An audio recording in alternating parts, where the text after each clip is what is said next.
Ouço choros, vindos da sua casa. O jardineiro ligou enquanto o meu marido estava fora. Quando contratei o jardineiro, pensei que estava resolvendo uma pendência simples. Meu marido estava viajando a trabalho, dessas viagens que começam com promessas de poucos dias e terminam se estendendo por semanas. Eu tinha uma rotina organizada, previsível, silenciosa demais talvez. A grama vinha crescendo além do que eu gostava, e eu não queria dar margem para comentários do condomínio. Liguei, combinei horário, deixei o portão destrancado. Nada fora do comum. Amanhã seguiu normal. Saí cedo, passei o dia mergulhada em planilhas e reuniões, com aquela sensação de estar sempre um pouco atrasada em relação à própria vida.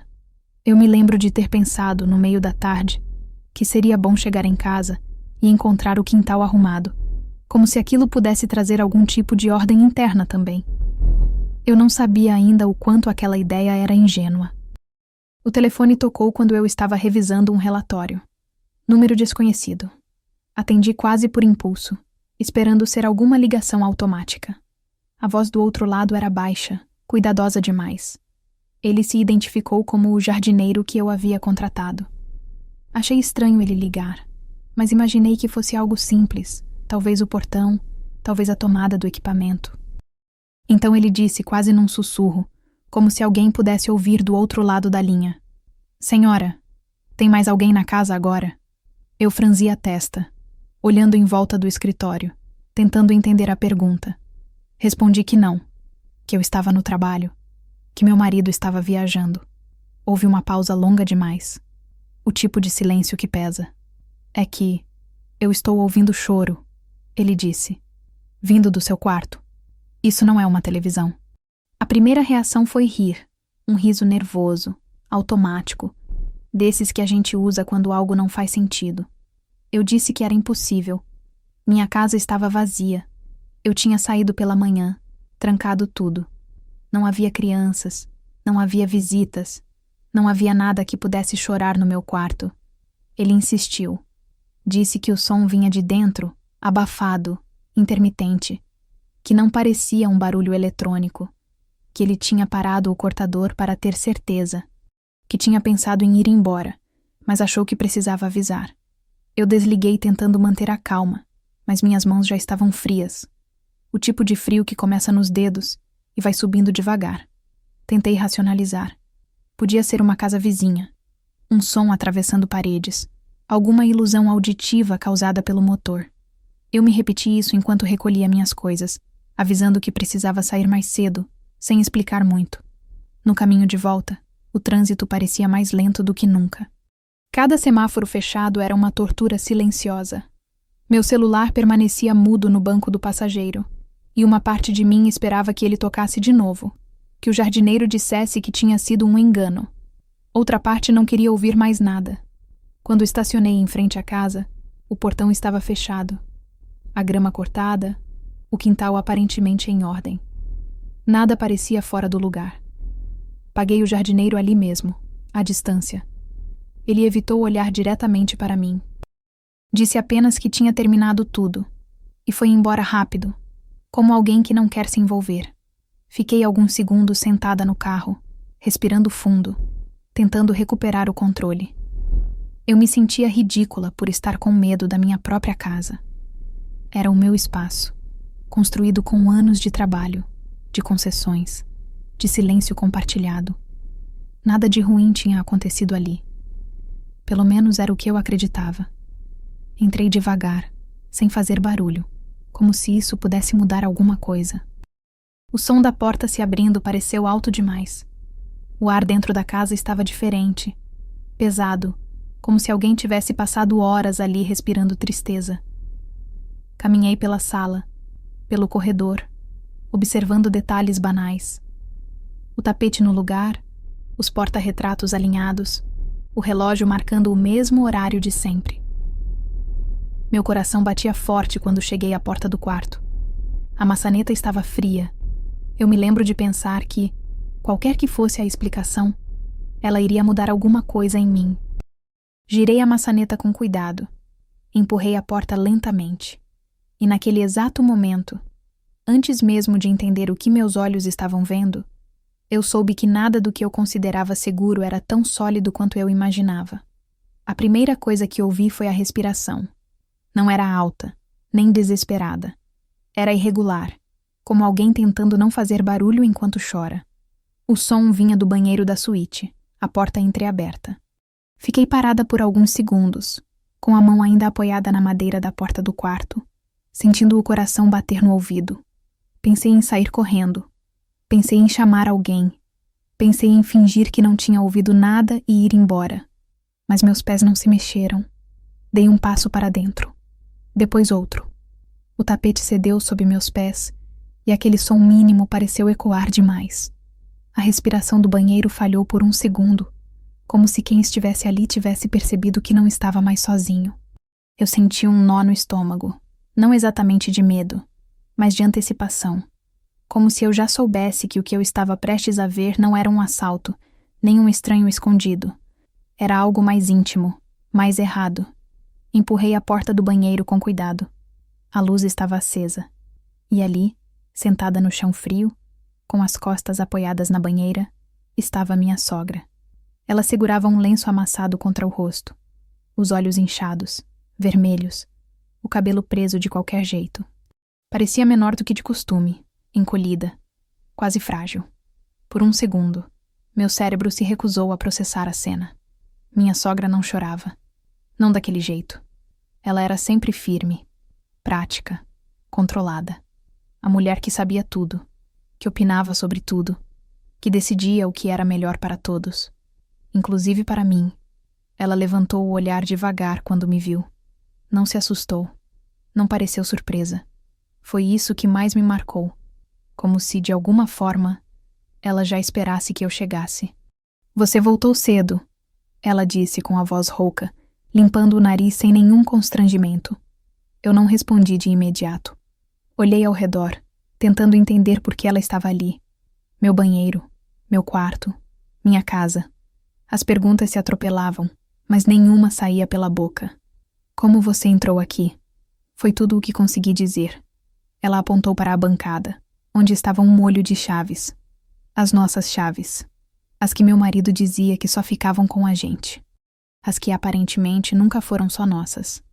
Ele me deu, ela respondeu, como se estivesse falando de algo banal. Para emergências. Emergências. A palavra ficou suspensa no ar. Eu pensei em quantas vezes eu tinha pedido limites. Quantas vezes eu tinha sugerido com cuidado que talvez fosse demais ela aparecer sem avisar, reorganizar armários, comentar sobre minhas escolhas. Quantas vezes ele tinha dito que eu estava exagerando, que era só o jeito dela, que ela só queria ajudar. O que você está fazendo aqui? Perguntei, sentindo a voz finalmente firmar. Ela respirou fundo, como se estivesse se preparando para um discurso. Disse que não estava bem, que vinha se sentindo sozinha, que meu marido quase não ligava durante a viagem, que achou que ficar na nossa casa ajudaria a se sentir mais próxima, que não queria incomodar ninguém. Eu observei cada detalhe enquanto ela falava. A toalha que não era a que costumávamos usar, o armário levemente fora de ordem, o cheiro de um sabonete que não era o meu, pequenas invasões que, somadas, formavam algo maior do que um simples desabafo emocional. Você chorava por quê? Perguntei. Ela desviou o olhar. Disse que estava cansada, que a vida não tinha sido fácil, que sentia falta do filho. Nada concreto. Nada que justificasse estar escondida no chão do meu banheiro, chorando como se tivesse sido descoberta em algo que não deveria. Eu senti uma mistura estranha de pena e exaustão. Porque aquela cena não era nova. Era só uma versão mais explícita do que sempre existiu. Ela ocupando espaços que não eram dela. Meu marido permitindo. E eu, por muito tempo, tentando não parecer ingrata, não parecer dura, não parecer exagerada. Disse a ela que precisava ir embora, que aquilo não era apropriado, que meu marido não estava em casa, que eu precisava de espaço. Usei um tom calmo, quase profissional, como se estivesse lidando com alguém do trabalho. Por dentro, algo já tinha começado a se deslocar. Ela se levantou devagar, enxugando o rosto. Passou por mim sem pedir desculpas. Pegou a bolsa, as chaves. Antes de sair, Parou na porta e disse que depois conversaria com o filho, que ele entenderia, que sempre entendeu. Quando a porta se fechou atrás dela, o silêncio tomou conta da casa. Um silêncio diferente, mais pesado. Sentei na cama e fiquei ali por um tempo, sem fazer nada, só respirando, pensando no jardineiro. Pensando em como um estranho percebeu algo que eu vinha ignorando há anos. Naquela noite, deitei sozinha no quarto e percebi que o choro que ele ouviu não era só dela. Era o som de algo que vinha sendo empurrado para debaixo do tapete por tempo demais. E eu já não tinha certeza se estava disposta a continuar fingindo que não ouvia. Na manhã seguinte, acordei com aquela sensação de quem dormiu pouco, mesmo tendo passado horas de olhos fechados. O quarto ainda carregava um resquício do cheiro que não era meu, e isso me incomodou mais do que eu gostaria de admitir. Levantei, abri as janelas, troquei os lençóis. Pequenos gestos tentando recuperar um território que, até o dia anterior, eu achava que nunca tinha sido invadido de verdade. Meu marido ligou no meio da manhã. A voz dele estava animada, falando sobre reuniões, aeroportos, o cansaço típico de quem se sente importante por estar sempre ocupado. Eu ouvi tudo em silêncio, esperando uma brecha para contar o que tinha acontecido. Quando finalmente falei, escolhi palavras neutras, sem acusação direta. Disse que a mãe dele tinha estado na nossa casa, que eu a encontrei chorando no banheiro. Houve um silêncio curto do outro lado da linha. Não o tipo de silêncio de surpresa, mas o de quem está organizando uma resposta aceitável. Ela não está muito bem, ele disse. Eu achei que deixar a chave com ela fosse ajudar. Não imaginei que você fosse chegar tão cedo. Não imaginei que você fosse chegar tão cedo. Aquilo ficou martelando. Não houve um pedido de desculpas imediato. Não houve espanto pelo fato de alguém estar escondido no nosso quarto. A explicação veio antes do cuidado. Eu disse que aquilo tinha me assustado, que o jardineiro ouviu o choro, que a situação tinha ultrapassado qualquer limite razoável. Ele suspirou, como quem se vê obrigado a lidar com um problema inconveniente. Você está exagerando um pouco, ele respondeu. Ela é minha mãe, não faria nada de errado.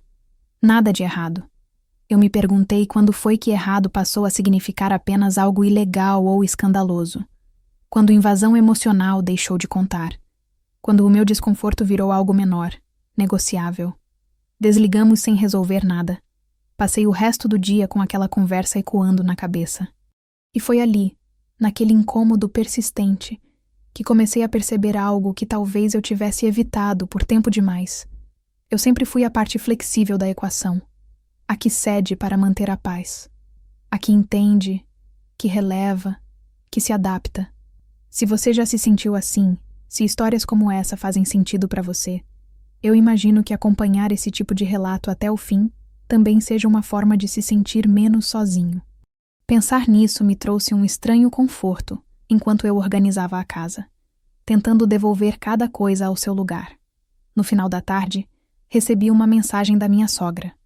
Um texto longo, cheio de justificativas, falando sobre amor, família, intenções boas.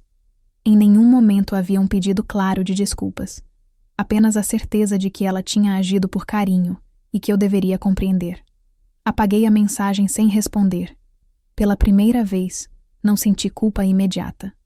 2 dias depois, o jardineiro voltou para buscar uma ferramenta que tinha esquecido. Eu abri o portão e agradeci de forma automática. Ele hesitou antes de ir embora. Olhou para mim com cuidado, como alguém que mede palavras. Desculpa ter ligado daquele jeito, ele disse. Eu só achei que a senhora precisava saber. Eu agradeci de verdade. Não pelo aviso em si, mas pela validação silenciosa. Um estranho teve mais sensibilidade com o que acontecia dentro da minha casa do que pessoas que diziam me amar. Naquela noite, comecei a organizar documentos antigos. Não sei exatamente por quê. Talvez fosse uma necessidade de ter algo concreto sob controle. Entre papéis de contas e contratos, encontrei comprovantes de transferências que eu não lembrava de ter feito. Valores pequenos, recorrentes, indo para a conta da minha sogra. Datas que coincidiam com momentos em que ela dizia estar apertada. Eu lembrava das conversas, sempre mediadas por ele. Depois a gente acerta, ele dizia. É só até ela se reorganizar. Sentei no chão da sala e comecei a somar. O número final me deixou sem ar. Não era uma fortuna, mas era significativo, especialmente porque vinha de uma conta conjunta, alimentada majoritariamente pelo meu trabalho. Eu me dei conta de que nunca tinha sido consultada de verdade. Eu apenas concordava, ou era informada depois, quando já tinha acontecido. Naquele momento não senti raiva explosiva. Senti algo mais frio, uma clareza desconfortável. Aquilo não era um incidente isolado. Era um padrão. A chave da casa, o dinheiro, o espaço emocional. Tudo sendo cedido em meu nome, sem que eu tivesse voz real. Quando meu marido voltou da viagem, 3 dias depois, eu já não era a mesma. Não porque tivesse ensaiado discursos ou planejado confrontos, mas porque algo em mim tinha se assentado. Uma espécie de limite interno, silencioso. Ele entrou, deixou a mala no canto, me abraçou como sempre. Perguntou se estava tudo bem. Eu respondi que sim, com a calma de quem ainda estava observando. Não era o momento de falar. Eu precisava entender até onde aquilo ia. E mais importante, até onde eu estava disposta a ir para não desaparecer dentro da minha própria vida. Nos dias que se seguiram à volta dele, eu observei mais do que falei. Sempre fui boa nisso, em perceber mudanças de tom, pausas estratégicas, respostas que vinham prontas demais. Ele parecia aliviado por eu não ter insistido no assunto. Interpretou meu silêncio como concordância, talvez até como esquecimento. Eu deixei que acreditasse nisso. Não por estratégia calculada, mas porque eu precisava entender, com calma, o tamanho exato do lugar que eu ocupava naquela dinâmica. Minha sogra voltou a mandar mensagens. Áudios longos, cheios de suspiros, falando sobre como se sentia deslocada, sobre o quanto tinha feito pelo filho, sobre como algumas mulheres não entendem o valor da família. Eu ouvi até o fim, sem responder. Guardava o celular e seguia com o dia. Não havia mais aquela urgência em me explicar, em me justificar. Algo em mim estava cansado demais para isso. Comecei a reparar em coisas pequenas. Ele avisava quando ela ligava, mas não quando transferia dinheiro. Usava nós para decisões que eu nunca tinha participado. Dizia, depois a gente conversa, como quem empurra algo para um lugar onde nunca será resolvido. E eu percebi que durante anos aceitei isso porque parecia mais fácil do que tensionar. Porque eu não queria ser a mulher difícil, a ingrata, a que cria problemas onde não existem. Mas os problemas existiam, só não eram meus, até começarem a ser. Uma noite, enquanto jantávamos, ele comentou casualmente que a mãe estava pensando em passar uns dias conosco. Disse como quem fala do clima, esperando um aceno automático da minha parte. Eu mastiguei devagar, senti o gosto da comida desaparecer e respondi que não seria possível. Minha voz saiu firme, quase neutra. Ele me olhou, surpreso. Perguntou por quê. Eu disse que precisava de espaço, que depois do que tinha acontecido, eu não me sentia confortável. Ele tentou rir, minimizar, dizer que eu estava levando aquilo longe demais. Pela primeira vez, eu não acompanhei o riso. Ela ficou escondida no chão do meu banheiro, eu disse, chorando, com a chave da nossa casa. O silêncio que se instalou foi diferente de todos os outros. Não era defensivo, era atento. Ele percebeu que algo tinha mudado. Tentou argumentar. Disse que ela estava fragilizada, que eu precisava ser mais empática. Eu ouvi tudo, sem interromper. Quando ele terminou, eu disse que empatia não significava abrir mão de limites, que ajuda não era invasão, que eu não iria mais fingir que aquilo era normal. Ele ficou irritado. Disse que eu estava criando uma divisão desnecessária, que eu estava colocando ele numa posição difícil. Eu pensei em quantas vezes eu já tinha estado nessa posição sozinha, tentando equilibrar tudo para que ninguém mais se sentisse desconfortável. Naquela noite, dormimos em silêncio. Não um silêncio hostil, mas denso. Eu fiquei acordada por horas, pensando no jardineiro, naquela ligação inesperada que tinha quebrado uma rotina inteira. Um estranho do lado de fora percebeu o que eu, do lado de dentro, vinha normalizando. Se histórias como essa ressoam em você, talvez seja porque, em algum nível, a gente aprende cedo demais a engolir desconfortos em nome da harmonia. Pensar nisso me fez perceber o quanto esse padrão é comum e o quanto ele cobra um preço alto. Alguns dias depois, recebi uma ligação do banco. Uma movimentação incomum tinha sido sinalizada. Uma transferência maior do que o habitual, autorizada pelo meu marido, para a conta da mãe dele. O valor era significativo, mais do que qualquer outro antes. A atendente pediu confirmação. Eu disse que não reconhecia aquela transação. Quando desliguei, minhas mãos tremiam, mas minha cabeça estava estranhamente clara. Mostrei o comprovante a ele naquela mesma noite. Perguntei quando ele pretendia me contar. Ele disse que era uma emergência, que a mãe precisava, que depois a gente se ajustaria. Eu respirei fundo antes de responder. Disse que aquele dinheiro também era meu, que decisões assim não seriam mais tomadas sem conversa, que eu não era um recurso automático para resolver crises alheias. Ele tentou argumentar, levantar a voz, dizer que eu estava mudada. E eu estava.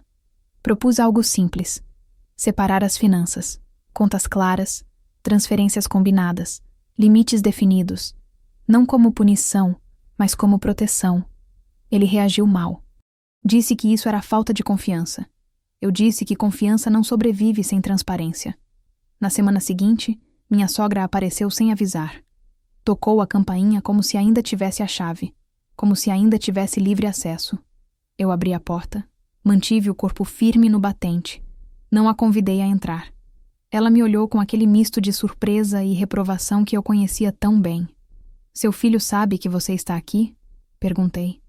Ela disse que não precisava avisar, que aquela casa também era dele. Eu respondi que sim, mas que também era minha, e que visitas precisavam ser combinadas. Ela tentou chorar, tentou me culpar, tentou usar o mesmo roteiro de sempre. Eu ouvi tudo, em silêncio, e repeti que aquele não era um bom momento. Quando fechei a porta, minhas pernas fraquejaram. Encostei na parede e respirei fundo. Não foi vingança. Não foi dureza gratuita. Foi sobrevivência. Pela primeira vez, eu estava ocupando o espaço que sempre foi meu, mesmo quando eu fingia que não precisava dele. E enquanto a casa voltava a ficar silenciosa, eu soube que aquele choro ouvido pelo jardineiro tinha sido o começo de algo que eu não poderia mais ignorar. Algo que agora exigia decisões, consequências, e uma honestidade que eu vinha adiando há tempo demais. Depois daquele dia, algo se rearranjou dentro de mim de forma irreversível. Não foi coragem repentina, nem um surto de lucidez heróica. Foi mais simples e mais difícil. Eu parei de negociar comigo mesma. Parei de justificar o desconforto. Parei de transformar invasões em mal-entendidos convenientes. Meu marido percebeu a mudança, mas não sabia exatamente onde ela começava. Ele passou a medir palavras, a observar minhas reações como quem tenta entender um terreno novo. Às vezes ensaiava uma aproximação mais doce, outras vezes vinha com um tom defensivo, como se estivesse se preparando para um ataque que não vinha.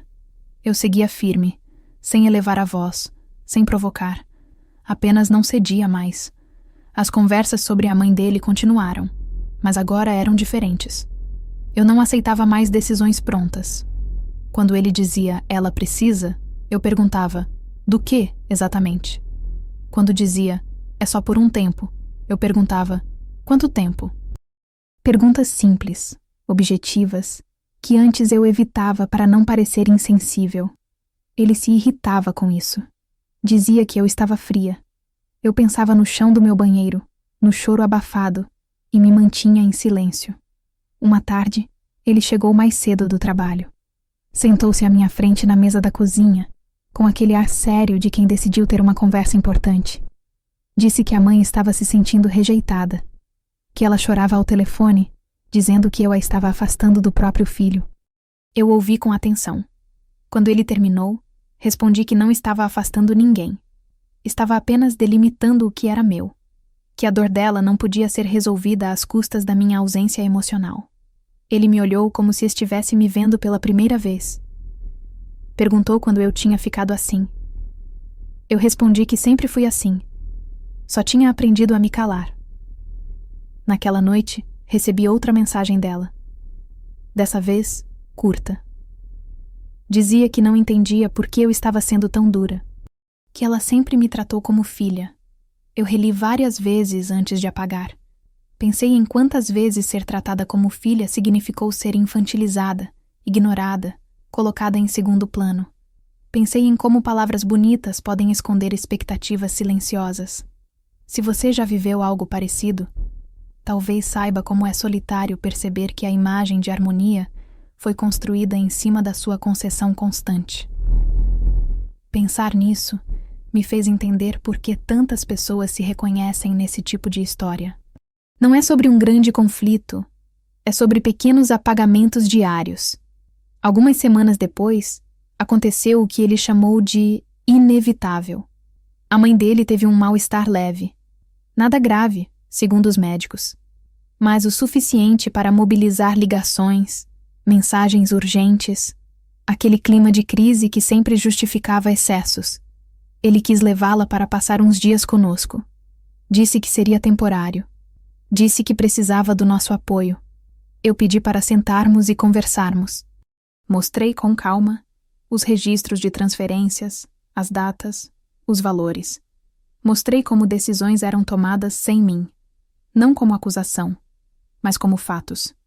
Disse que eu estava disposta a ajudar, dentro de limites claros, que ela poderia ficar em um hotel próximo, que nós ajudaríamos com parte dos custos, que a casa continuaria sendo um espaço combinado. Ele ficou em silêncio por um tempo longo. Pela primeira vez, não tentou me convencer imediatamente. Disse que precisava pensar. Eu assenti. Pensar era algo que eu também tinha feito, sozinha, por muito tempo. Na semana seguinte, ele me contou que tinha conversado com a mãe, que tinha explicado os limites, que ela não reagiu bem, que chorou, disse que estava sendo descartada. Eu perguntei como ele se sentia. Ele disse que estava dividido. Eu respondi que entendia, mas que não voltaria atrás. A visita não aconteceu. Ela não veio. Houve um afastamento frio, cheio de mensagens indiretas, de silêncios calculados. Eu senti culpa, claro. A culpa não desaparece de uma hora para outra. Mas ela já não comandava minhas decisões. Em um sábado de manhã, enquanto eu regava as plantas do quintal, vi o jardineiro passando pela rua. Ele acenou de longe. Um gesto simples, quase banal. Eu acenei de volta. Pensei em como aquele homem, sem saber de nada, tinha sido o primeiro a nomear algo errado. Às vezes, é alguém de fora que enxerga o que estamos treinados para ignorar. Dentro de casa, meu marido organizava papéis. Contas separadas, acordos escritos, uma nova dinâmica ainda meio desajeitada. Não era um final feliz pronto. Era um começo desconfortável, real. Ele estava aprendendo a lidar com frustrações que antes eu absorvia por nós dois. E eu, pela primeira vez em muito tempo, me sentia presente na minha própria vida. Não porque tudo estivesse resolvido, mas porque eu não estava mais me ausentando para manter uma paz que nunca foi justa. O choro que ecoou naquela tarde não era um mistério sobrenatural. Era o som de um limite sendo ultrapassado pela última vez.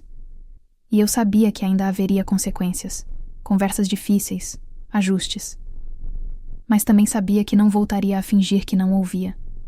Porque no fim, não foi vingança, não foi frieza, foi sobrevivência. As consequências vieram de forma menos dramática do que eu imaginava, mas mais profunda. Não houve explosões, nem grandes confrontos. O que houve foi um desgaste silencioso, quase cirúrgico. Minha sogra passou a ligar menos. Quando ligava, o tom era contido, cuidadoso, como se estivesse pisando em um chão que já não conhecia. Meu marido atendia, falava baixo e depois ficava quieto por um tempo. Eu não perguntava mais. Se ele quisesse dividir, dividiria. Aquilo também era novo para nós dois.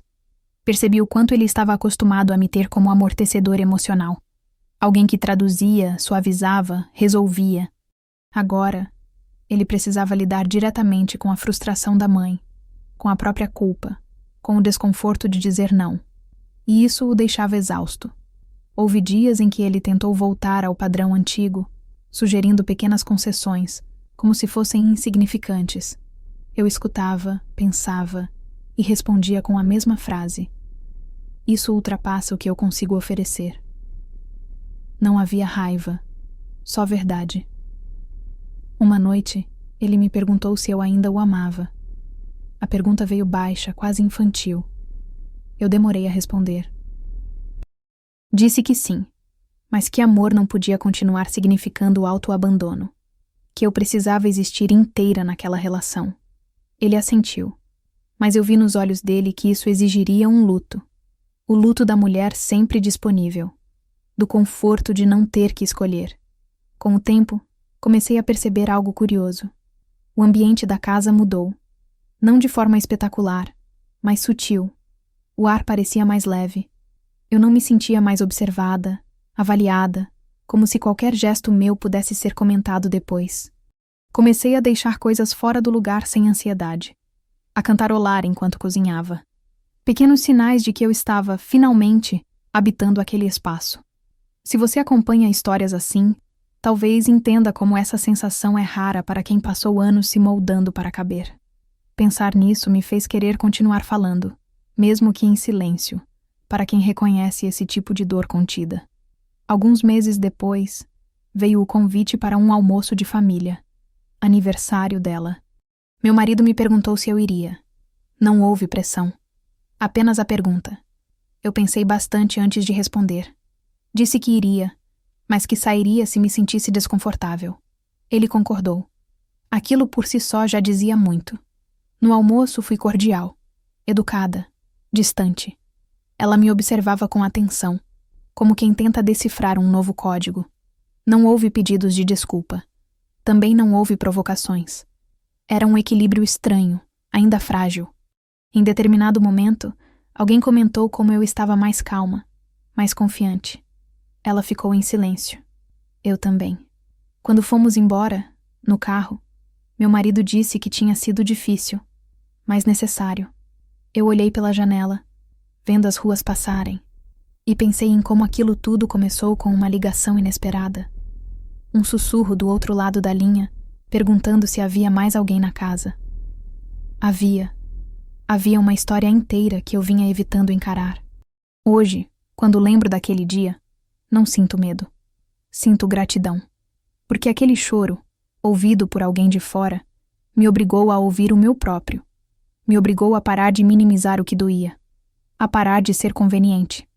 Nada foi resolvido de forma mágica. Ainda há silêncios, ajustes, momentos desconfortáveis. Mas agora eles são compartilhados, não carregados só por mim. Eu aprendi que impor limites não destrói laços verdadeiros. Apenas revela quais sobreviverão. E, acima de tudo, aprendi algo que demorei anos para aceitar. Não é crueldade se escolher. Não é egoísmo se proteger. Não foi vingança. Foi sobrevivência. O tempo passou, e com ele veio algo que eu não esperava. A estranheza de não estar mais em alerta constante. Eu ainda percebia cada movimento, cada mudança de humor, mas já não reagia automaticamente. Era como se meu corpo estivesse aprendendo um ritmo novo, menos defensivo. Às vezes, isso me dava uma sensação de vazio, porque viver anos em adaptação cria um tipo de dependência do conflito silencioso. Quando ele some, sobra espaço. E espaço também assusta. Meu marido começou a mudar aos poucos. Não de forma linear, nem sempre na direção certa. Houve recaídas. Momentos em que ele quase voltou a decidir por nós dois. Mas agora havia algo diferente. Quando eu dizia não, ele parava. Podia não gostar, podia ficar irritado, mas parava. Isso não apagava o passado, mas criava um presente mais honesto. Em uma dessas noites, sentados no sofá, ele comentou que se sentia culpado. Disse que tinha demorado a perceber o quanto me colocava em segundo plano. Não pediu desculpas do jeito que eu talvez tivesse esperado. Foi mais cru. Disse que tinha medo de perder a mãe e que por isso tinha me perdido um pouco no processo. Eu ouvi. Não interrompi. Aquele reconhecimento, mesmo imperfeito, Era algo novo. Eu contei como me senti naquele dia. O telefonema do jardineiro. A sensação de invasão. O medo de abrir a porta do meu próprio quarto. Ele ficou em silêncio, com os olhos fixos em algum ponto da parede. Disse que nunca tinha pensado por esse ângulo. Que, para ele, a mãe sempre foi presença, nunca ameaça.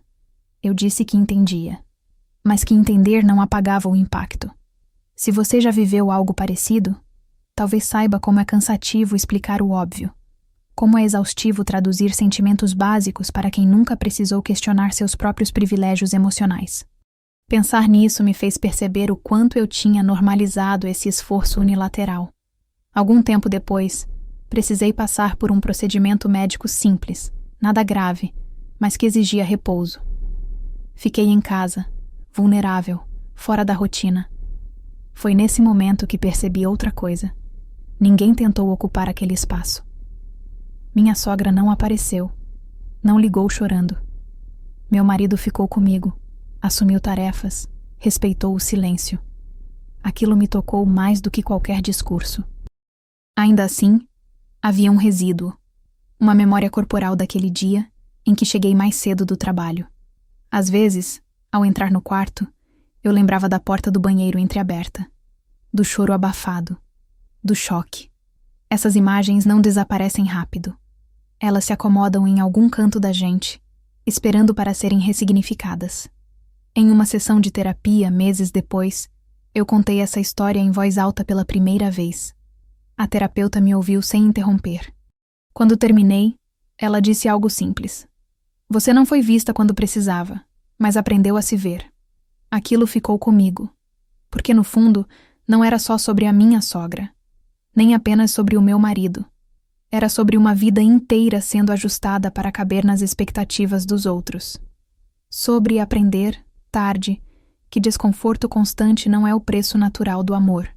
A casa continuava a mesma por fora. Mesmas paredes, mesmos móveis. Mas por dentro, algo tinha mudado de lugar.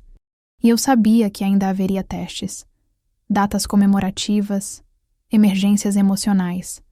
Velhos padrões tentando se reimpor. Limites não são um evento único. São uma prática diária. E eu estava aprendendo, dia após dia, a sustentar o silêncio que vem depois de um não. A não preencher esse silêncio com culpa. A não me explicar além do necessário. Aquela ligação do jardineiro nunca mais saiu da minha memória. Não pelo susto, mas pelo ponto de virada que ela representou. Um aviso vindo de fora, num momento em que eu já estava cansada demais para continuar fingindo. Ainda havia caminho pela frente. Conversas pendentes. Emoções não resolvidas. Mas eu já não caminhava no escuro. Eu sabia onde estava. Sabia o que não aceitaria mais. E pela primeira vez, isso era suficiente para seguir em frente, mesmo sem garantias, mesmo sem finais perfeitos. Houve um dia específico, alguns meses depois, em que percebi que algo tinha realmente se consolidado. Não foi uma grande discussão, nem uma revelação dramática. Foi um detalhe pequeno, quase invisível para qualquer outra pessoa. Meu marido atendeu o telefone na sala. Eu estava no quarto, organizando roupas, quando ouvi apenas um trecho da conversa. Ele disse: "Não, mãe, isso não vai acontecer assim." A voz dele estava firme, sem irritação, sem justificativas longas. Um limite simples, objetivo. Ele desligou e não veio me contar nada. Não pediu validação, não tentou se explicar. Continuou o que estava fazendo. Aquilo me atingiu de um jeito inesperado. Não porque resolvesse tudo, mas porque mostrava que, pela primeira vez, ele não precisava que eu segurasse o peso por ele. Mais tarde, comentou que ela tinha pedido dinheiro novamente. Que ele disse que não era possível. Que sugeriu outras alternativas. Falou disso como quem relata algo cotidiano, não como um drama. Eu ouvi e agradeci por ele ter me contado. Só isso. Não houve tensão. Não houve medo. Foi ali que entendi que meu papel tinha mudado de verdade. Ainda havia distância entre mim e minha sogra. Uma distância educada, protocolar. Nos encontros familiares ela era contida. Eu também.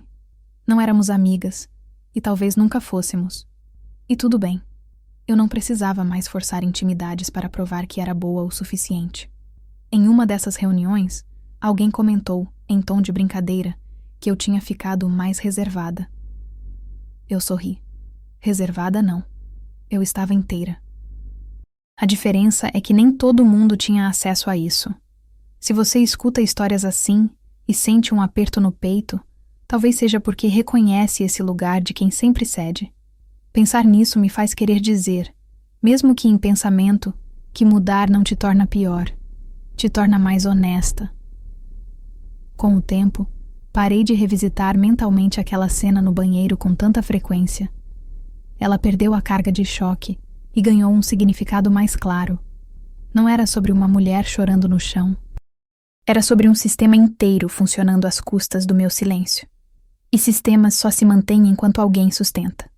Hoje, quando entro em casa, não ando mais em pontas de pé.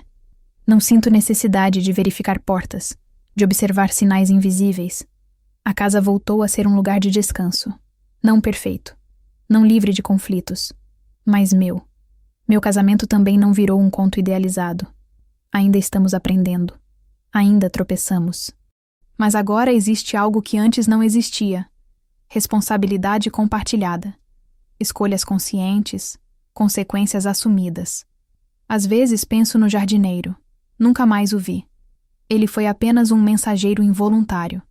Mas foi a primeira pessoa que me fez parar e perguntar: isso faz sentido? Às vezes, é preciso alguém de fora para quebrar o ciclo. Se eu pudesse voltar no tempo, talvez tivesse imposto limites antes. Talvez tivesse falado mais cedo. Mas também sei que só consegui quando estava pronta. Quando o custo de continuar era maior do que o medo de mudar. Nada disso foi sobre punir ninguém. Não houve humilhação, nem vingança silenciosa. Houve escolhas. Houve um preço. Mas houve, acima de tudo, preservação. Porque sobreviver, às vezes, não é fugir nem atacar. É ficar. É se colocar. É decidir com calma que você não vai mais desaparecer para que os outros se sintam confortáveis. E isso, para mim, foi o verdadeiro ponto de virada. Depois disso, a vida seguiu num ritmo que eu não reconhecia totalmente, mas que, aos poucos, comecei a chamar de meu. Não porque tudo estivesse resolvido, e sim porque eu já não estava em guerra comigo mesma. Havia dias bons, dias estranhos, dias em que a culpa ainda aparecia sem avisar, mas ela já não decidia por mim. Percebi que durante muito tempo eu vivi como alguém que pede licença até para existir. Licença para ocupar espaço, para sentir incômodo, para discordar. Aquela ligação do jardineiro foi apenas o gatilho. O que veio depois foi um processo lento de reconstrução interna. Um desaprender constante. Meu marido também estava em processo. Às vezes falava da mãe com tristeza. Outras, com irritação. Eu não tentava mais organizar esses sentimentos para ele. Não traduzia. Não suavizava. Apenas ouvia quando ele queria falar. Era estranho no começo não assumir esse papel, mas libertador. Houve um dia em que ele comentou que sentia falta de como as coisas eram antes. Disse isso sem acusação, quase com nostalgia. Eu respirei fundo antes de responder. Disse que entendia, mas que para mim, antes, não era bom. Que eu tinha desaparecido para que aquilo funcionasse. Ele ficou em silêncio. Não contestou. Esse silêncio foi mais respeitoso do que muitas palavras que já tínhamos trocado. Algumas pessoas se afastaram. Outras mudaram o tom. Quando você para de ceder, nem todo mundo gosta. Aprendi isso na prática. Mas também aprendi que quem só se aproxima quando você se dobra, não está interessado em você, e sim no que você oferece. Se você acompanha histórias assim, talvez perceba como é comum a mulher ser o eixo invisível que sustenta tudo. A que percebe antes, sente mais. Ajusta sempre. Pensar nisso me fez ter mais compaixão por quem ainda está nesse lugar. E por quem, como eu, demorou a sair.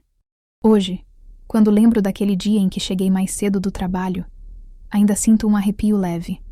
Não de medo, de reconhecimento. Foi o dia em que algo foi revelado sem pedir permissão.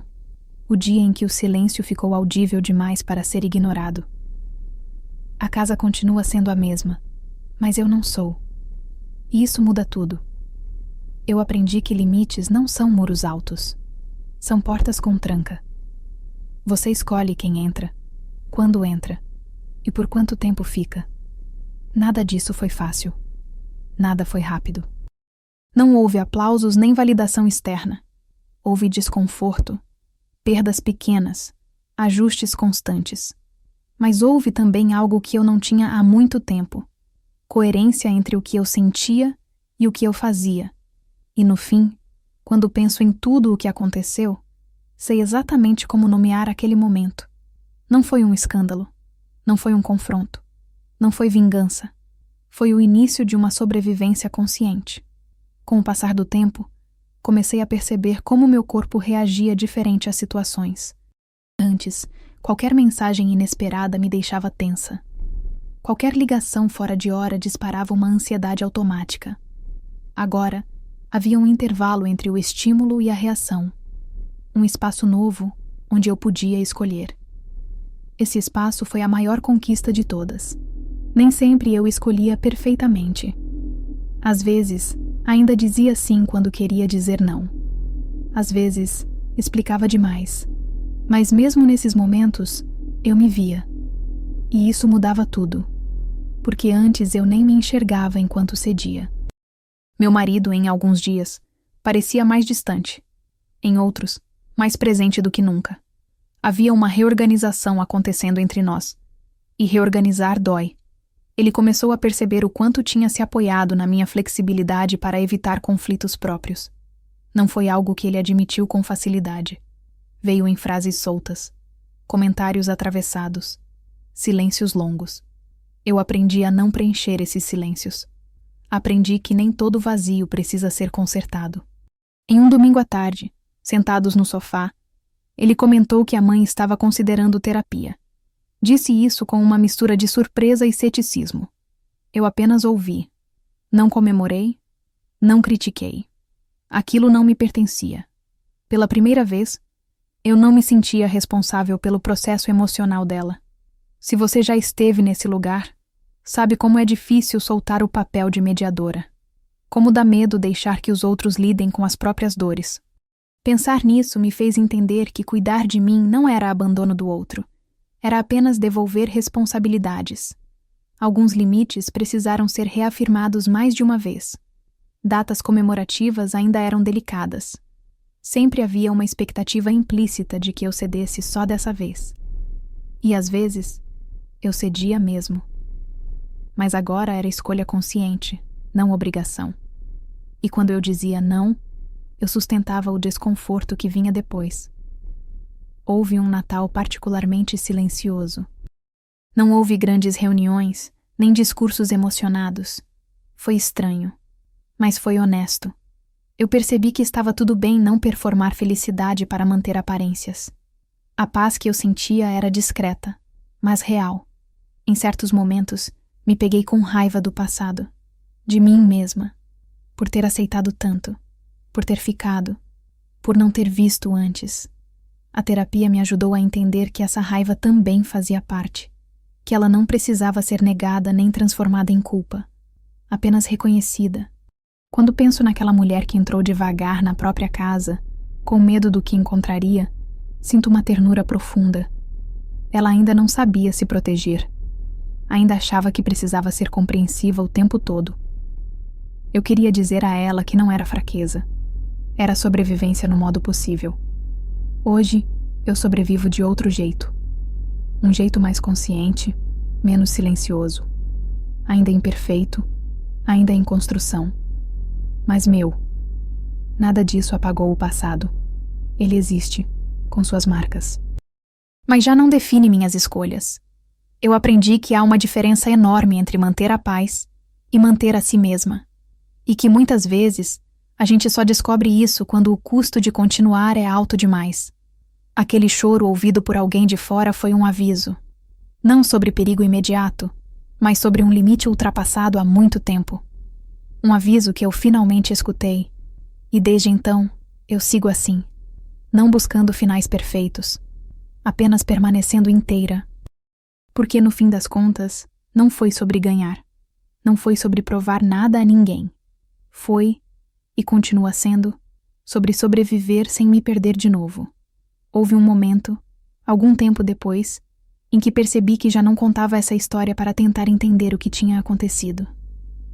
Eu a contava para marcar distância, para lembrar de onde eu vim e por que certas decisões não eram mais negociáveis. A memória deixou de ser ferida aberta e passou a ser referência. Meu marido começou a mudar a forma como falava de nós. Antes, tudo era: a gente vê, a gente decide, a gente resolve, mesmo quando o agente era só ele e a mãe. Agora, quando dizia nós, eu estava realmente incluída. Pode parecer pouco, mas para quem passou anos sendo pano de fundo, isso muda o eixo inteiro da relação. Ainda assim, houve um episódio que testou tudo o que eu tinha aprendido. Uma ligação tarde da noite. A mãe dele tinha tido uma queda em casa. Nada grave, novamente, mas o suficiente para ativar velhos padrões. Ele desligou o telefone visivelmente abalado. Eu esperei. Não me antecipei. Não ofereci soluções imediatas. Ele perguntou o que eu achava que deveria ser feito. Essa pergunta, simples, me atravessou. Não pelo conteúdo, mas pela forma. Não era um pedido de permissão disfarçado. Era uma consulta real. Eu respirei fundo e disse o que pensava. Que ele poderia ir vê-la. Que eu ficaria. Que ajudar não precisava significar desorganizar tudo de novo. Que urgência não anulava acordos. Ele foi. Voltou no dia seguinte, cansado, mas inteiro. Disse que tinha sido difícil, que ela tinha chorado, reclamado, tentado trazê-lo de volta para o papel antigo.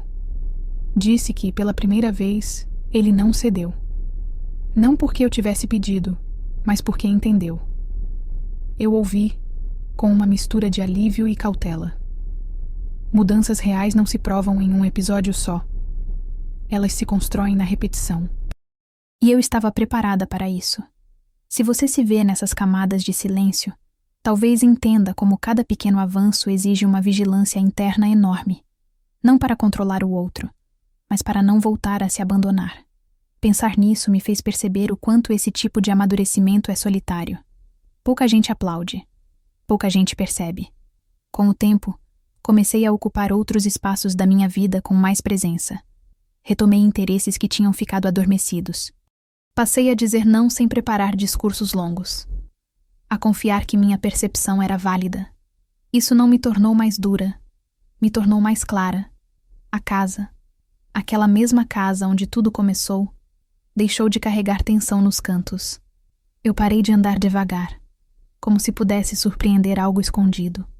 Não havia mais nada ali que não pudesse ser nomeado. E isso traz uma paz silenciosa, profunda. Às vezes, penso em como tudo teria seguido se eu tivesse ignorado a ligação do jardineiro. Se eu tivesse rido, minimizado, deixado para lá, provavelmente o padrão teria continuado, porque ele só se mantém enquanto alguém aceita o desconforto como normal. Eu não aceitei mais. E essa escolha, apesar de simples por fora, reorganizou tudo por dentro. Ainda há dias difíceis. Ainda há culpa ocasional. Ainda há ajustes. Mas eu já não me perco neles. Hoje, quando alguém me pergunta como consegui mudar, eu não sei dar uma resposta curta. Não foi força. Não foi impulso. Foi cansaço. Foi clareza. Foi o momento exato em que sobreviver passou a exigir algo diferente. E eu atendi. Chegou um ponto em que não havia mais o que acrescentar à história. Não porque tudo estivesse perfeito, mas porque eu já não precisava provar nada nem para mim, nem para ninguém. A vida não se reorganizou em linha reta. Ela apenas ficou mais honesta.